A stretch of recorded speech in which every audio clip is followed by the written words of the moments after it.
Assalamualaikum warahmatullahi wabarakatuh.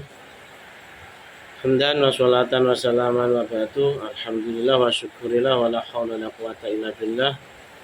Yang terhormat Bapak dosen pengampu PTK yaitu Bapak Fikri Farihin, dan tidak lupa kepada teman-teman semuanya.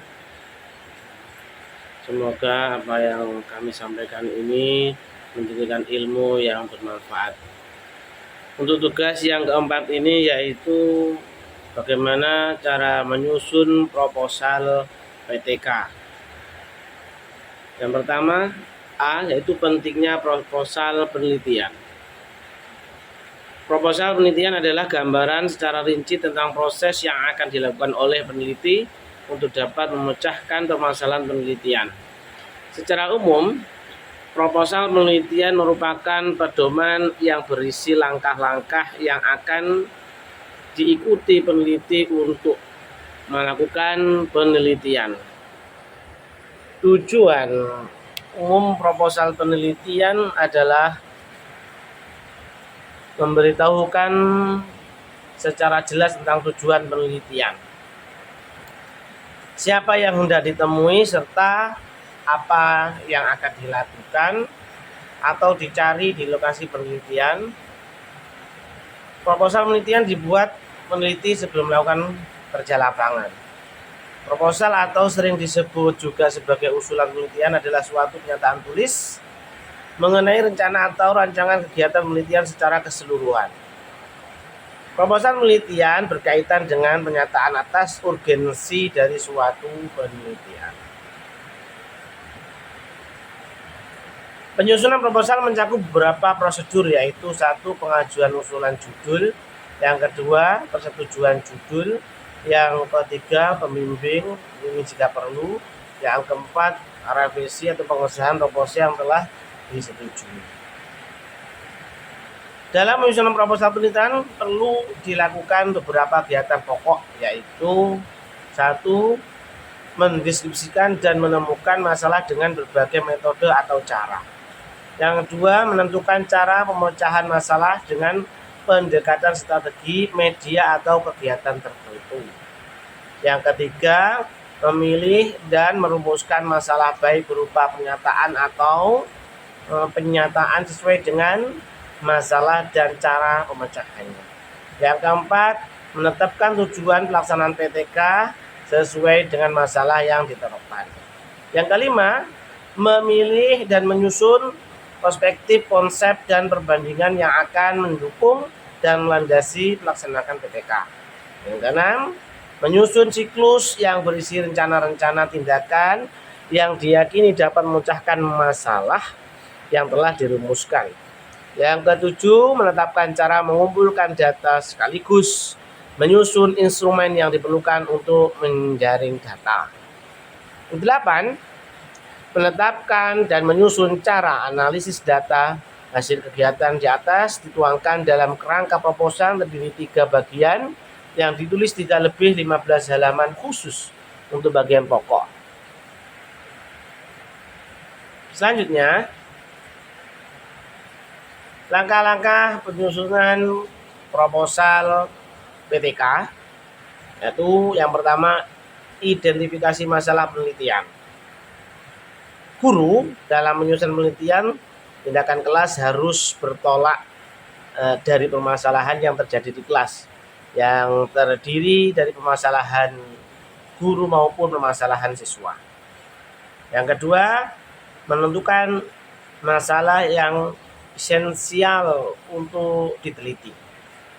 Dari masalah-masalah yang ada dapat dipilih masalah yang esensial atau mudah dilaksanakan, murah biayanya, biaya pelaksanaan, mudah mencari kajian teori, mendesak untuk dilaksanakan. Yang ketiga, menentukan alternatif solusi. Mencermati masalah terindikasi di atas, solusi yang dipilih antara lain penggunaan pendekatan atau model pembelajaran. Yang keempat, rumusan masalah dari masalah dan solusi penelitian terpilih.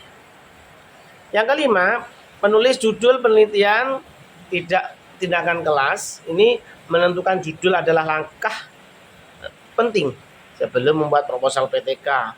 Peneliti atau di sini guru harus mempunyai kepekaan yang tinggi terhadap permasalahan di kelas. Judul PTK adalah ide yang diangkat dari identifikasi permasalahan yang ada. Selanjutnya, sistematika proposal penelitian tindakan kelas. Bab 1 pendahuluan, ya ini isinya. Ya, latar belakang masalah, rumusan masalah, yang ketiga tujuan penelitian, yang keempat manfaat penelitian. Bab yang kedua, ini kajian pustaka.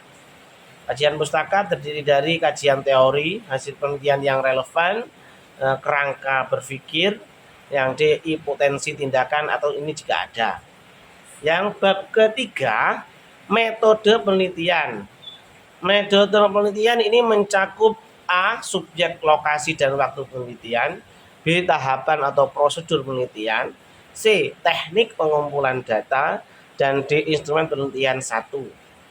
E. teknik analisis data. Selanjutnya itu indikator keberhasilan.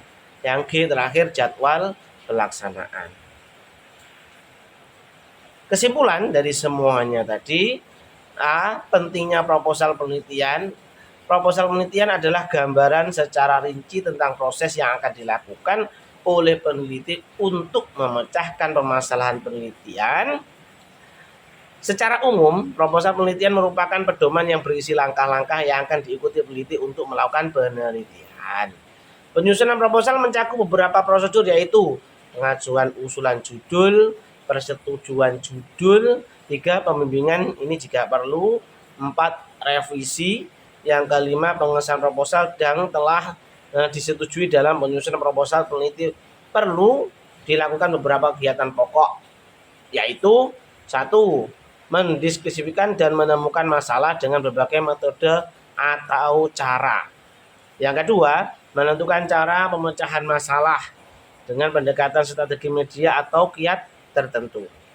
Yang ketiga, memilih dan merumuskan masalah dengan baik berupa pertanyaan atau pernyataan sesuai dengan masalah dan cara pemecahannya. Yang keempat, menetapkan tujuan pelaksanaan PTK sesuai dengan masalah yang ditetapkan. Yang kelima, memilih dan menyusun perspektif, konsep, dan perbandingan yang akan mendukung dan melandasi pelaksanaan PTK. Yang keenam, menyusun siklus yang berisi rencana-rencana tindakan yang diyakini dapat memecahkan masalah-masalah yang telah dirumuskan. Yang ketujuh, menetapkan cara mengumpulkan data sekaligus menyusun instrumen yang diperlukan untuk menjaring data. Yang delapan, menetapkan dan menyusun cara-cara analisis data hasil kegiatan atas dituangkan dalam kerangka proposal yang terdiri dari 3 bagian yang ditulis tidak lebih dari 15 halaman khusus bagian pokok. Yang ke B, langkah menyusun proposal PTK. Ini mencakup seperti yang saya sampaikan tadi, identifikasi masalah, terus menentukan masalah esensi untuk diteliti, terus menentukan alternatif solusi, merumuskan masalah termasuk juga penulisan judul penelitian tindakan kelas. Yang C, sistematik proposal meneliti tindakan kelas. Ini mencakup bab-bab yang seperti sudah saya sampaikan di atas tadi. Terima kasih atas perhatiannya. Ini yang dapat kami sampaikan. Tugas kelima. Assalamualaikum warahmatullahi wabarakatuh.